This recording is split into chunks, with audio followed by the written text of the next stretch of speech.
Abramos la palabra del Señor y vamos a salirnos un poco de los primeros 4 libros del Nuevo Testamento. Vamos a ir a Filipenses 3, versículos 20 y 21, y Filipenses 4, los versículos 5 y 6. Filipenses 3, los versículos 20 y 21, y Filipenses 4, del 5 al 6. Dice así la Escritura: mas nuestra ciudadanía está en los cielos, de donde también esperamos al Salvador, al Señor Jesucristo, el cual transformará el cuerpo de la humillación nuestra, para que sea semejante al cuerpo de la gloria suya, por el poder con el cual puede también sujetar a sí mismo todas las cosas.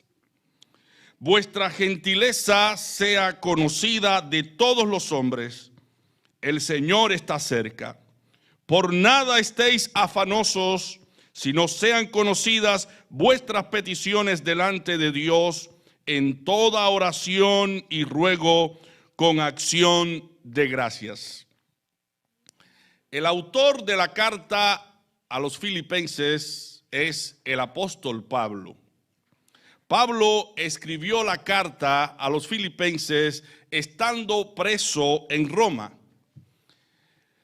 En la carta Pablo muestra a los filipenses su agradecimiento porque la iglesia le envió a Epafrodito con un donativo especial, y por el hecho de Epafrodito ser su sirviente, ser su asistente, su ayudador.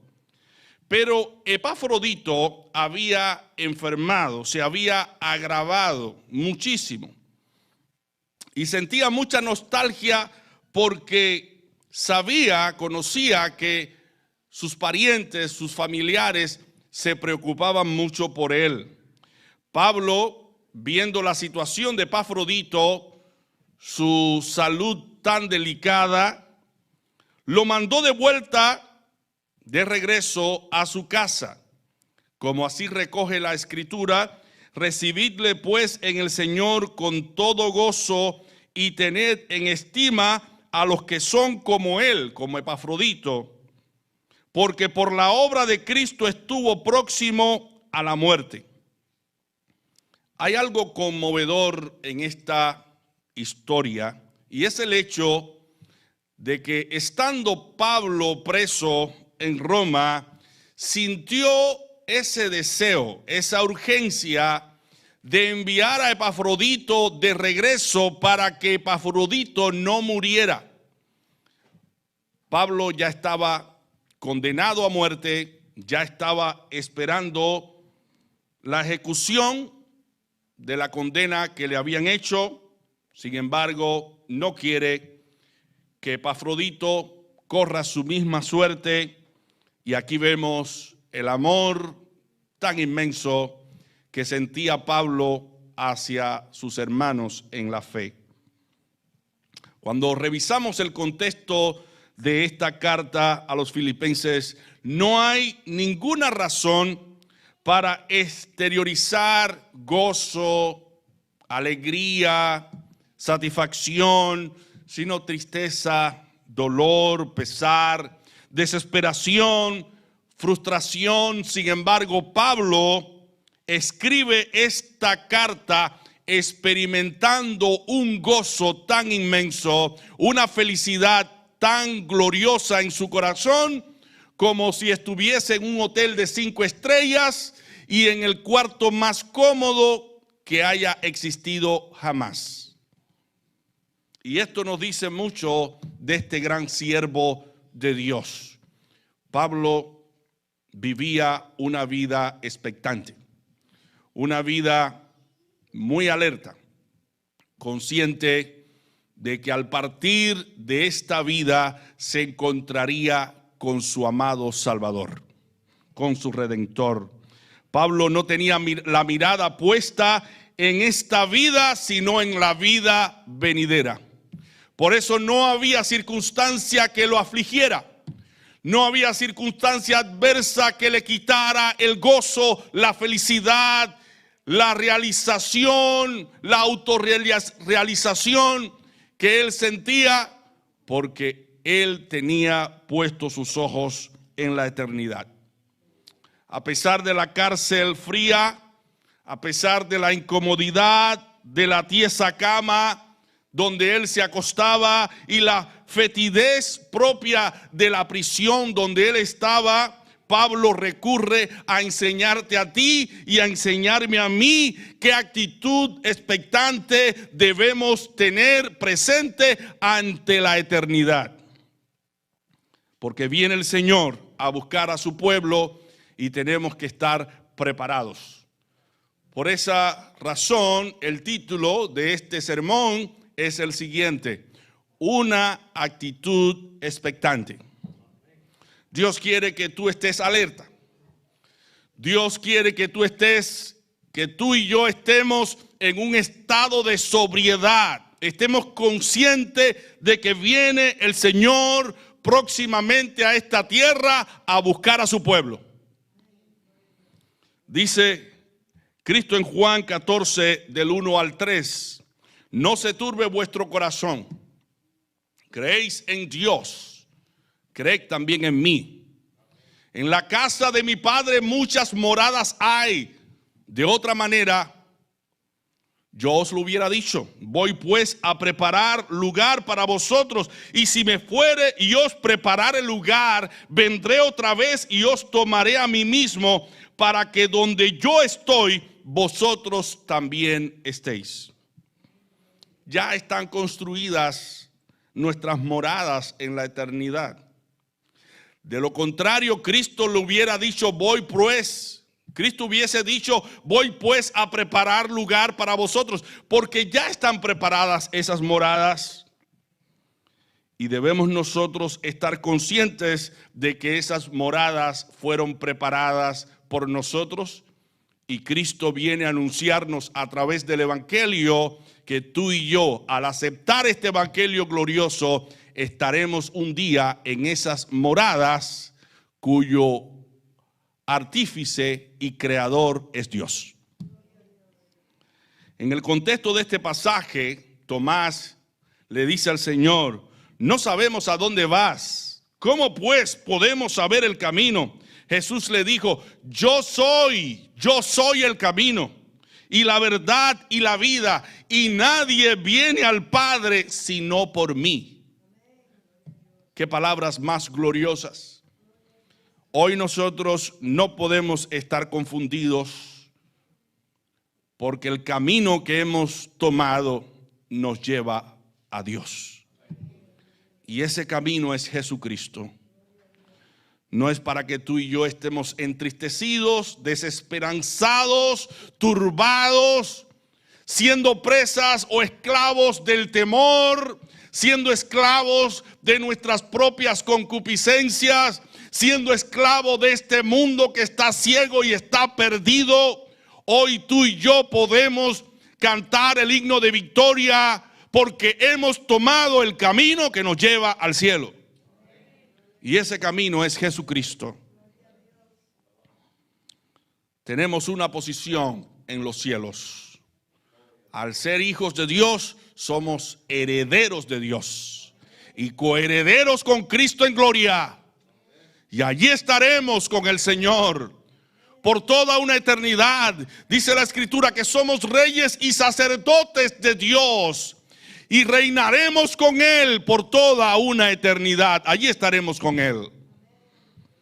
Somos ciudadanos de un país mejor que este país, que este mundo. Por tanto, no debemos amar las cosas de este mundo, sino las cosas que están arriba, allá donde está Cristo, porque esas cosas son las que permanecen y perduran. Todo lo de aquí abajo se deteriora, se envejece y deja de existir, pero los que confían en Jehová permanecerán para siempre, estarán para siempre en la presencia de nuestro Dios. Y debemos vivir una vida expectante, una vida alerta, una vida sobria, entendida, sabiendo que nuestra misión y nuestro legado es el cielo, es llegar al cielo, es llegar y contemplar la hermosura de la gloria de Dios, es participar de los bienes eternos. ¿Por qué vamos a afanarnos y por qué vamos a turbarnos y preocuparnos en demasía por las cosas de esta vida, si ya tenemos la otra vida, la promesa de vida eterna en Cristo Jesús? Así que no te angusties por nada. Gózate en la presencia de tu Dios. Dice Juan, en 1 de Juan 2, del 1 al 17, no améis al mundo, ni las cosas que están en el mundo. Si alguno ama al mundo, el amor del Padre no está en él. Porque todo lo que hay en el mundo, los deseos de la carne, los deseos de los ojos y la vanagloria de la vida, no proviene del Padre sino del mundo. Y el mundo pasa y sus deseos, pero el que hace la voluntad de Dios permanece para siempre. En la carta a los Filipenses, este es el criterio de Pablo. Pablo sabe que él ya iba a morir, sabe que ya iba a dar su vida por Cristo. Y en una ocasión dijo: he peleado la buena batalla, he acabado la carrera, he guardado la fe. Por lo demás me está guardada la corona que el juez justo dará a aquellos que le aman. Aquellos que aman su venida. Conscientes de esa realidad, debemos luchar de este lado del sol, porque en estos momentos nosotros estamos sembrando para cosechar en la eternidad con Dios.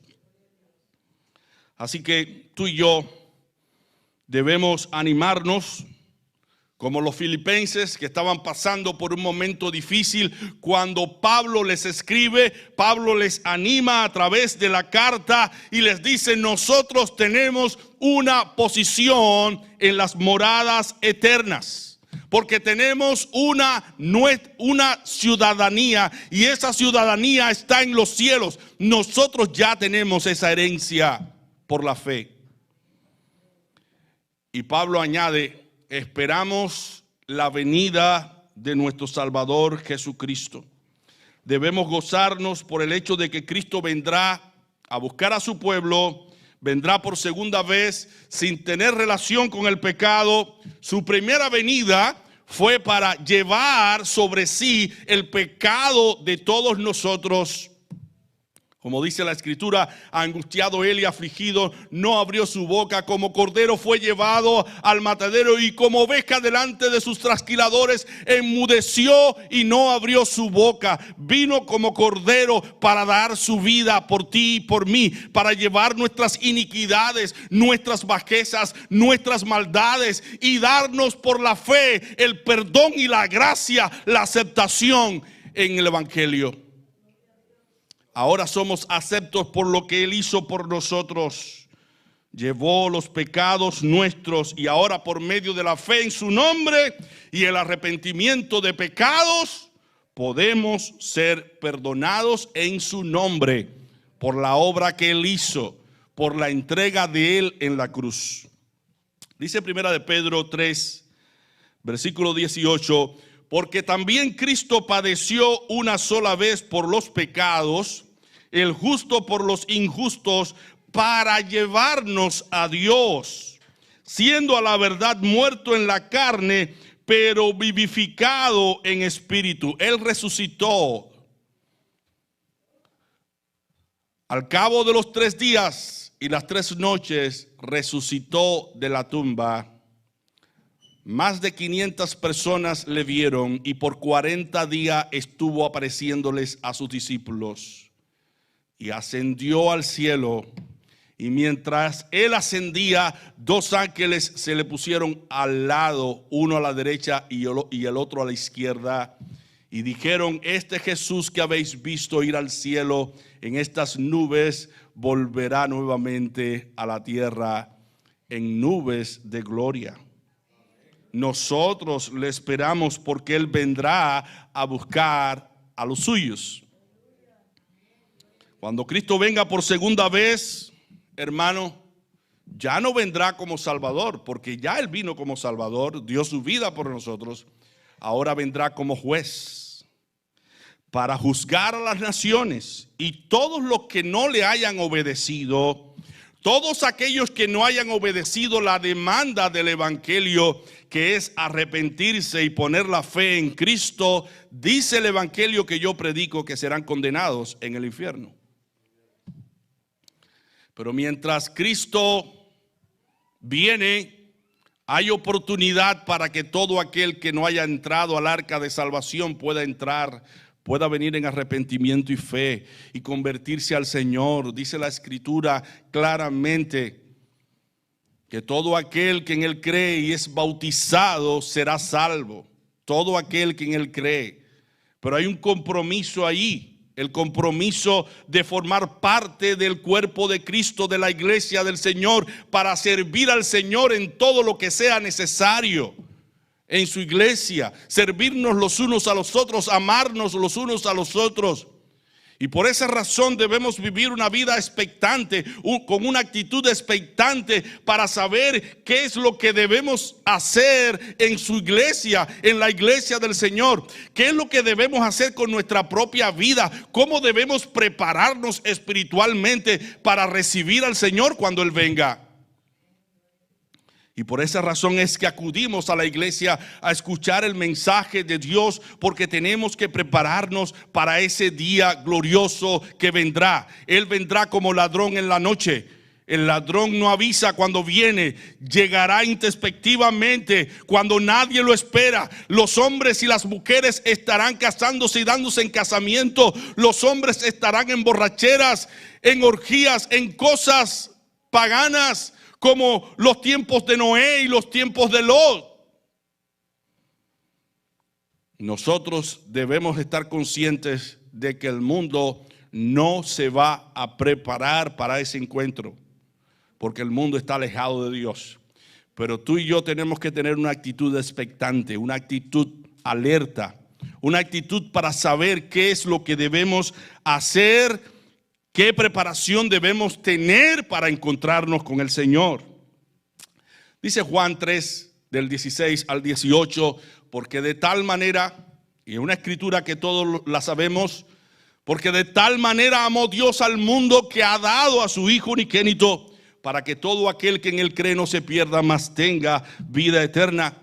Porque no envió Dios a su Hijo al mundo para condenar al mundo, sino para que el mundo sea salvo por Él. El que en Él cree no es condenado, pero el que no cree ya ha sido condenado porque no ha creído en el nombre del unigénito Hijo de Dios. Fíjense que las cosas aquí no están diseñadas para ser aceptados por obras buenas que nosotros hagamos. Aquí no nos está hablando la Escritura de obras buenas. Aquí nos está hablando de aceptar a Cristo como Salvador. Eso es lo que nos va a salvar. Porque muchas personas dicen, no, yo no he hecho tantas cosas malas, o yo hago cosas buenas, yo no soy pecador, yo no me siento pecador. Bueno, la salvación no está basada en cosas buenas o malas que tú hagas. La salvación está basada en Cristo Jesús, en confiar en Él, el aceptarlo a Él como Salvador personal, como Rey y Señor de tu vida. Eso es lo que entraña la salvación, aceptar a Cristo como Salvador y hacer un pacto de amor con Él, entregarte por completo a Jesucristo, obedecerlo a Él. Y dice la Escritura que el que no cree, que el que rehúsa creer en Él ya ha sido condenado porque no ha creído en el nombre del unigénito de Dios, Hijo de Dios. Necesitamos una actitud expectante para ocuparnos de lo que más importa entonces, la salvación de nuestras almas. Estar bien con Dios, estar preparados para irnos con Él. Porque dice Pablo aquí en esta escritura a los filipenses, porque nuestra ciudadanía está en los cielos, de donde también esperamos al Salvador, al Señor Jesucristo. Cristo volverá ¿y qué será, mi hermano, mi amigo, de tu vida y mi vida si ahora no lo aceptamos como Salvador y Rey de nuestras almas? Cristo volverá. ¿Y qué será de ti y qué será de mí si descuidamos una salvación tan grande que hemos recibido de parte de Dios? Entonces vivamos con una actitud expectante de sobriedad para entender en qué debemos ocuparnos mientras el Señor llega, que cuando Él llegue no nos encuentre durmiendo, no nos encuentre desapercibidos, no nos encuentre haciendo otra cosa distinta a la que Él ha mandado en su palabra. Dice Pablo, dice Hebreos capítulo 9, versículo 28, así también Cristo fue ofrecido una sola vez para llevar los pecados de muchos y aparecerá por segunda vez sin relación con el pecado para salvar a los que le esperan. ¿A quiénes viene a salvar? A los que le esperan, a los que viven en una actitud expectante, a los que se preparan para su encuentro. Dice también Pablo en Primera de Tesalonicenses capítulo 1 versículo 10, esperamos de los cielos al Hijo de Dios, al cual Dios resucitó de los muertos, a Jesús, quien nos libra de la ira venidera. ¿Quién nos libra de la ira venidera? Cristo Jesús. Ahora, ¿cómo es que nos libra de la ira venidera? Porque Dios vendrá a juzgar a las naciones. ¿Cómo es que Él nos libra? Nos libra a través de su sangre, a través de su sacrificio, a través de su entrega. Pero nos libra no solamente porque Cristo dio su vida por nosotros, sino porque nosotros nos hemos arrepentido y nos hemos vuelto a Dios a través de Jesucristo, poniendo nuestra fe en Él. Entonces esperamos no solamente que Cristo venga, como iglesia también esperamos tener un cuerpo transformado, un cuerpo glorificado.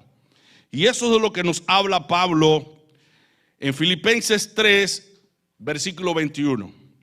El cual transformará el cuerpo de la humillación nuestra para que sea semejante al cuerpo de la gloria suya, por el poder con el cual puede también sujetar a sí mismo todas las cosas.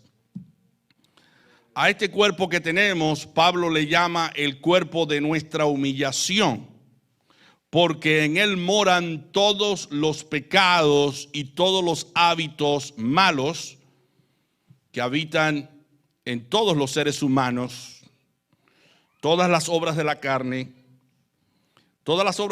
que Pablo menciona en Gálatas 5, adulterio, fornicación, inmundicia, laxivia, idolatrías, enemistades, pleitos, celos, iras, contiendas, disensiones, herejías, orgías, borracheras y cosas semejantes a estas, como dice Pablo, acerca de las cuales os amonesto que los que practican tales cosas no heredarán el reino de los cielos.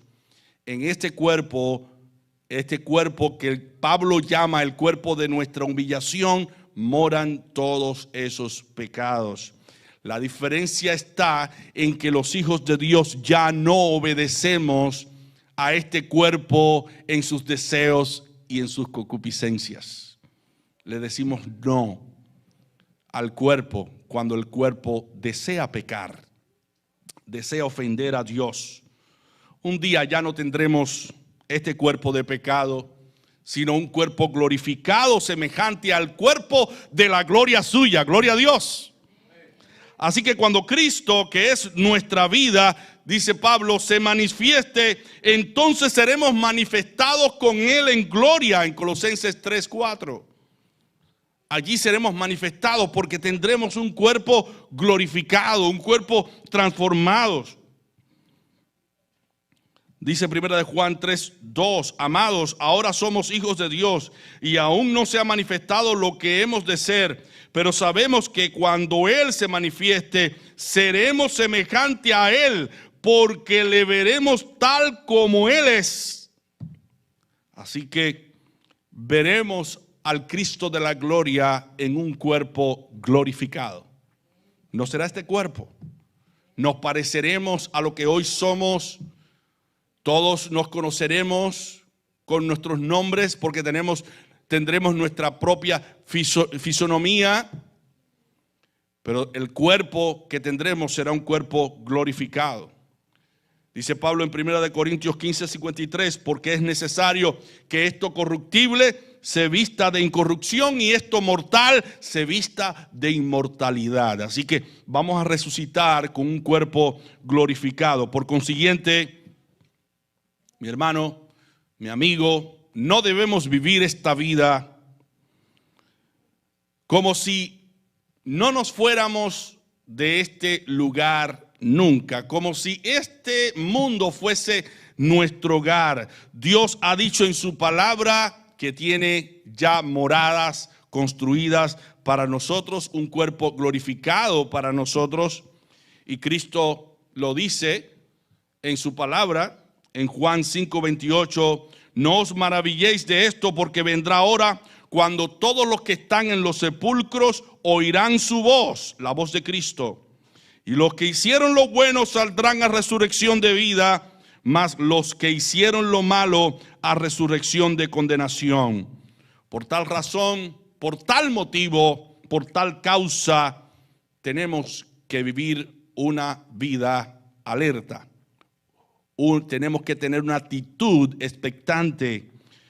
Tenemos que prepararnos para el encuentro con el Señor. La consigna de los antiguos cristianos y de los presentes es que Cristo viene pronto. El día del Señor está cerca. Cristo viene a buscar a su iglesia. Y déjenme decirle algo muy importante que nosotros debemos entender. Un día para Dios es como 1000 años y 1000 años como un día. El caso es que el tiempo cuenta para nosotros, pero no para Dios. Nosotros estamos proclives o propensos a tener un accidente, a tener algún problema de enfermedad, a morir de un momento a otro, pero Dios no. Y por esa razón para nosotros es urgente que comprendamos que Cristo viene pronto, porque si morimos sin Él y despertamos en ese nuevo amanecer sin Cristo, no vamos a tener vida con Él, vida eterna con Él. Por eso este mensaje es urgente para ti y para mí. Cristo viene pronto. Prepara tu corazón, prepara tu vida, prepara tus cosas, organiza tu casa, organiza tus negocios, organiza tu vida, prioriza la salvación de tu alma, porque lo más importante es tu alma, no las cosas de este mundo. Por eso Pablo dice a la iglesia de Filipenses y te dice a ti, por nada estéis afanosos, no te afanes por cosas que perecen. La casa, el carro, el centro de trabajo que tienes, las comodidades que tienes o cualquier cosa material que esté robando tu tiempo y tu afecto. No cambies eso por la eternidad. Prioriza tu vida espiritual. Que ninguna cosa nos produzca una acosadora ansiedad hasta el extremo que perdamos nuestra paz y gozo. Por nada estéis afanosos. A nuestro lado pueden existir motivos, circunstancias difíciles, grandes desafíos que nos pueden llevar a desviar nuestra atención de lo que es más importante, la salvación de nuestras almas y el día del Señor que se acerca. Dejemos de preocuparnos entonces excesivamente por nuestra vida y por las cosas de esta vida. Prioricemos a Dios. Pongamos a Dios que sea nuestra prioridad. Y esa carga y ese problema que nos aflige y esa angustia y esa tristeza y ese descontento, pongámoslo sobre los hombros de Cristo, sobre los hombros de Dios. Como dice la Escritura, echa sobre Jehová tu carga y Él te sustentará. También dice, echando sobre Él toda vuestra ansiedad, porque Él tiene cuidado de vosotros. Buscad primeramente el reino de Dios y su justicia, y todas las demás cosas vendrán por añadidura. Dejemos entonces de afanarnos, de preocuparnos por aquello que nosotros no podemos cambiar. No podemos nosotros seguir afanados y preocupados porque no podemos hacer blanco un cabello negro y viceversa. Y no podemos añadir, como dice Cristo, a nuestra estatura un codo. Por demás está que nos preocupemos en demasía. No vamos a cambiar la situación. Encomendémonos a Dios, que tiene todo el poder para cambiar las circunstancias. Aquel que volverá otra vez dice: vengan a mí todos los que estáis trabajados y cargados, que yo os haré descansar. Él llevó nuestras iniquidades, nuestros pecados, nuestras ansiedades. Y también Él ha dicho en su palabra que nos va a dar reposo, nos va a dar quietud si ponemos nuestra confianza en Él. No debemos afanarnos, sino convertir todo en un motivo de dar gracias y de orar a Dios. Por eso dice Pablo: si no sean conocidas vuestras peticiones delante de Dios en toda oración y ruego con acción de gracias. Nada de lo que nos turba debe ser demasiado grande para alejarnos de Dios, para alejarnos de la iglesia, para alejarnos de la comunión con nuestros hermanos. Nada debe ser tan grande que nos impida prepararnos para la eternidad. En lugar de preocuparnos, debemos darle gracias a Dios por todo, y debemos nosotros orar al Señor sin cesar, encomendarnos en sus manos. Dice la Escritura en 1 Tesalonicenses 5:18: dad gracias en todo, porque esta es la voluntad de Dios para con vosotros en Cristo Jesús. Es fácil dar gracias cuando todas las cosas nos van bien, cuando todo nos contribuye con nuestra complacencia. Pero cuando hay algún descontento, cuando los planes se tuercen, cuando todas las cosas que parecían resolverse no se resuelven, cuando todo es un obstáculo y es un impedimento, es cuando se hace más difícil confiar en Dios. En ese momento piensa: Dios es más grande que mi problema. Dios es más grande que mi enfermedad. Dios está por encima de todas mis limitaciones. Y di como el apóstol Pablo: todo lo puedo en Cristo que me fortalece. Por eso démosle gracias a Dios por todo, porque Él nos fortalece. No te impacientes por nada. Que nada te turbe, que nada te escandalice, que nada sea un tropiezo, un obstáculo tan grande que no puedas ver a Dios. Porque Dios tiene todo el control. Dios está en control aunque te sientas mal. Dios está en control aunque parezca que los enemigos tienen más poder que tú. Y es importante que digamos como Eliseo a Giezi, a su criado: más son los que están con nosotros que los que están con el adversario. Dios está de nuestra parte. Si Dios está con nosotros, ¿quién contra nosotros? Así que en su momento Dios resolverá la situación, se manifestará a nuestras vidas y nos dará lo que les pedimos. Pero a veces Dios no concede lo que le pedimos porque pedimos, como dice Santiago, pedimos mal para gastar en vuestros deleites. Debemos pedir conforme a la voluntad de Dios, conforme al deseo de Dios. Mi hermano, con este mensaje Dios quiere que tú y yo nos dejemos de angustiar, nos dejemos entristecer por las cosas de esta vida, sabiendo que Dios tiene control sobre cada circunstancia de nuestra vida, y a través de esa circunstancia Dios nos está haciendo más pacientes. Dios nos está haciendo más obedientes. Dios está construyendo un carácter santo en nuestras vidas. Y por esa razón muchas veces Dios no cambia las circunstancias hasta que nosotros no cambiemos. Dios quiere que seamos cada vez más como Cristo. Por eso Pablo no vio en las circunstancias adversas un motivo para alejarse de Dios, un motivo para escandalizarse, un motivo para renegar de Dios, un motivo para no sentir pasión por las cosas de Dios. Pablo no vio en los obstáculos, en las cárceles, en las prisiones que tenía, en las situaciones tristes que él tenía, un obstáculo para alejarse de Dios, sino para acercarse aún más a Dios y saber que a través de esas circunstancias el nombre de Dios es glorificado y no hay problema, no hay dificultad que nos pueda vencer si estamos con Dios. Por eso él dijo en Romanos 8, del 35 al 39, ¿quién nos separará del amor de Cristo? Tribulación, angustia, persecución, hambre o desnudez o peligro o cuchillo. Como está escrito, por causa de ti somos muertos todo el tiempo.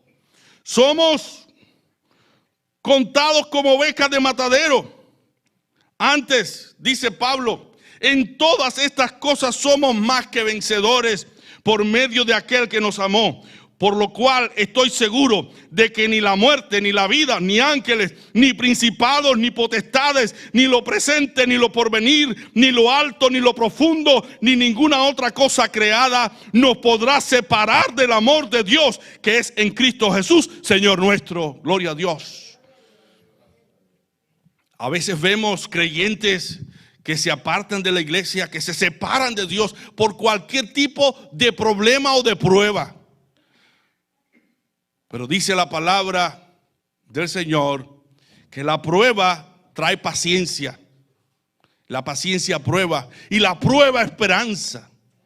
Y que el amor de Dios está derramado sobre nosotros precisamente porque a través de esas circunstancias difíciles vemos el poder de Dios obrar en nuestras vidas. Vemos que Dios no está separado de nosotros, sino está con nosotros en medio de las dificultades para que su nombre sea glorificado. Según el criterio de varios expertos, el 90% de lo que nos preocupa nunca sucede. Pero esto tiene un impacto directo en nuestro organismo, en nuestro cerebro, porque pone en alerta a nuestro cuerpo y esa preocupación excesiva nos daña físicamente. Aunque pienses que no, los pensamientos que tú conserves en tu mente, las situaciones que te llevan a pensar en demasía sobre una situación que es insolucionable, eso te enferma. Eso te trae problemas. Mucha preocupación, mucha excesiva preocupación por aquello que todavía no ha sucedido, que podría suceder pero no ha sucedido, pero ya estás sufriendo y lamentándote por eso y excesivamente preocupado por esa circunstancia. Si tengo un accidente, si pierdo mi trabajo, si me asaltan y roban, si por causa de alguna enfermedad no puedo seguir trabajando, si pierdo la vista y ya no puedo ver, si mis hijos caen en adicciones, en la droga y luego terminan en la cárcel, si me caigo y fracturo una pierna y luego no puedo caminar, si soy diagnosticado con una enfermedad terminal, todas esas preocupaciones lo que hacen es crearnos estrés, ansiedad y alterar nuestro organismo de tal manera que eso al tiempo va a producir úlceras en nuestro estómago, tumores, la alta presión, la azúcar alta o baja, cualquier tipo de mal físico por la excesiva preocupación se va a producir en nosotros. Por eso dice el Señor, y quiero leerlo en las dos versiones, en la versión del 60 y en la versión Nueva Biblia Viva. Dice el Señor en Mateo 6 del 25 al 34. Por tanto os digo, no os afanéis por vuestra vida, qué habéis de comer o qué habéis de beber, ni por vuestro cuerpo qué habéis de vestir. ¿No es la vida más que el alimento y el cuerpo más que el vestido? Mirad las aves de los cielos que no siembran ni ciegan, ni recogen en graneros, y vuestro Padre Celestial las alimenta. ¿No valéis vosotros mucho más que ellas? ¿Y quién de vosotros podrá, por mucho que se afane, añadir a su estatura un codo? Y por el vestido, ¿por qué os afanáis? Considerad los lirios del campo, cómo crecen, no trabajan ni hilan. Pero os digo que ni aun Salomón con toda su gloria se vistió a sí mismo como uno de ellos. Y si la hierba del campo, que hoy es y mañana se echa en el horno, Dios la viste así, ¿no hará mucho más a vosotros, hombres de poca fe? No os afanéis, pues, diciendo, ¿qué comeremos? ¿O qué beberemos? ¿O qué vestiremos? Porque los gentiles buscan todas estas cosas, pero vuestro Padre Celestial sabe que tenéis necesidad de todas estas cosas. Mas, ¿qué es lo que debemos hacer? Buscad primeramente el reino de Dios y su justicia, y todas estas cosas os serán añadidas. Esa es la promesa. Así que no os afanéis por el día de mañana, porque el día de mañana traerá su afán. Basta cada día su propio mal.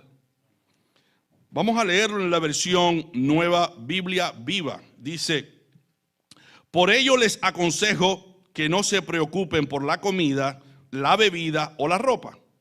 Es mucho más importante tener vida y un cuerpo que tener que comer y que vestir. Fíjense en los pájaros que no siembran ni cosechan ni andan guardando comida, y el Padre Celestial los alimenta. Para Él ustedes valen más que cualquier ave. Además, ¿qué gana uno con preocuparse? ¿Podemos acaso alargar nuestra vida aunque sea una hora? ¿Para qué preocuparse de la ropa? Miren los lirios del campo, que no tejen su propia ropa. Y ni aun Salomón con todo su esplendor se vistió jamás con tanta belleza. Si Dios cuida tan admirablemente las flores, que hoy están aquí y mañana se queman en el fuego, ¿no los cuidará mucho más a ustedes, hombres de poca fe? Por eso, no se anden preocupando por la comida o por la ropa. Los paganos son los que siempre se andan preocupando de esas cosas. Recuerden que su Padre Celestial sabe lo que necesitan. Lo más importante es que primero busquen el reino de Dios y hagan lo que es justo. Así Dios les proporcionará todo lo que necesiten.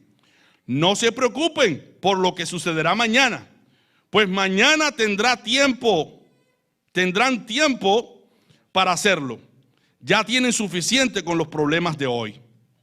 El Señor ha dicho que aun cuando tengamos bienes de este mundo, sería con persecuciones, porque vivimos en un mundo que está bajo maldición. Aún las cosas materiales que tú obtienes, las vas a obtener con persecución, porque estás en un mundo maldito. Así que no esperes que tú vas a encontrar satisfacción plena en este mundo, porque este mundo está bajo el juicio de Dios, bajo pecado. Y algún problema vas a tener, aunque vas a tener bendiciones de parte de Dios, pero algún problema vas a tener que enfrentar. Pero Dios ha prometido estar con nosotros todos los días hasta el fin del mundo. Además, debemos vivir esta vida presente aguardando la vida venidera, la vida eterna que Dios nos ofrece en su palabra. Dice un himno: si sufrimos aquí, reinaremos allí, en la gloria celestial. Si llevamos la cruz por amor de Jesús, la corona Él nos dará. Gloria a Dios. Debemos decirle a nuestra alma: alma, todavía no has llegado al hogar. Llegará el momento en que tú reposarás allí con el Señor, donde dice en Apocalipsis: enjugará Dios toda lágrima de los ojos de ellos, de los ojos de los redimidos, y ya no habrá muerte, ni habrá hambre, llanto, ni clamor, ni dolor, porque las primeras cosas ya pasaron. Ahora todo será paz y gozo por el Espíritu Santo. Pero mientras ese día llega, debemos vivir con una actitud expectante, alerta, sabiendo que el Señor puede venir en cualquier momento, y debemos estar nosotros preparados, sabiendo que Él transformará nuestro cuerpo en semejanza al cuerpo de la gloria suya, y que estaremos allí con Él por toda la eternidad. Debemos saber que el poder de Dios está disponible para nosotros día con día, que Dios ha prometido suplir nuestras necesidades conforme a su riqueza en gloria, si oramos a Él, si le damos gracias a Él por todo lo que Él permite en nuestra vida, por lo bueno y por lo malo. Debemos estar conscientes de que el Señor está cerca, de que vendrá a buscarnos, y por esa razón no debemos vivir esta vida afanosos, preocupados, angustiados, entristecidos por las cosas que nos pasan. Pongamos en perspectiva la gloria de Dios, la eternidad como Pablo, lo que Dios nos ofrece en su palabra, y nunca estaremos tristes, nunca estaremos angustiados, siempre estaremos entusiasmados, llenos de gozo, llenos de vida espiritual. Por esa razón, mi hermano, que nadie robe tu gozo, que nadie robe tu paz, porque el Señor está contigo. Y si Dios está contigo, ¿quién podrá contra ti?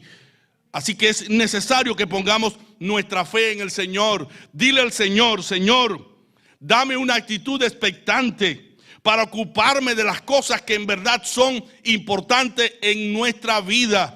Dame la actitud expectante de las vírgenes prudentes que constantemente estaban preparando su aceite, preparando su vasija, estaban preparadas para recibir al esposo. Dame esa actitud expectante para yo no despreocuparme de la oración, para yo no despreocuparme de la lectura de la palabra, para yo no despreocuparme de estar en el templo alabando y adorando tu nombre, para yo no despreocuparme de nuestra santificación, de la santificación que Dios dice en su palabra. Ahora que habéis sido libertado del pecado y hechos siervos de Dios, tenéis por vuestro fruto la santificación y como fin la vida eterna. Dame a entender claramente que si yo sigo la santidad y la paz, un día podré estar contigo. Ahora es tiempo de prepararnos, es tiempo de convertirnos a Dios, es tiempo de dejar las cosas de este mundo que nos alejan de Dios. Es tiempo de reconciliarnos con Dios. Es tiempo de arrepentirnos si no nos hemos arrepentido. Es tiempo de reconocer a Cristo como Salvador, como Rey de nuestras vidas, si aún no lo hemos reconocido. Es tiempo de apartarnos de toda concupiscencia, de todo pecado, de todo lo que ofende la santidad de Dios. Por eso, mi hermano, tú y yo necesitamos una actitud expectante, una actitud alerta, porque el Señor viene a buscar a su pueblo, y tú estás aquí presente escuchando este mensaje porque el Espíritu Santo quiere que tú prepares tu alma, que tú prepares tu vida, que tú tengas que hacer lo que tienes que hacer para estar con el Señor por toda una eternidad. Que Dios te bendiga.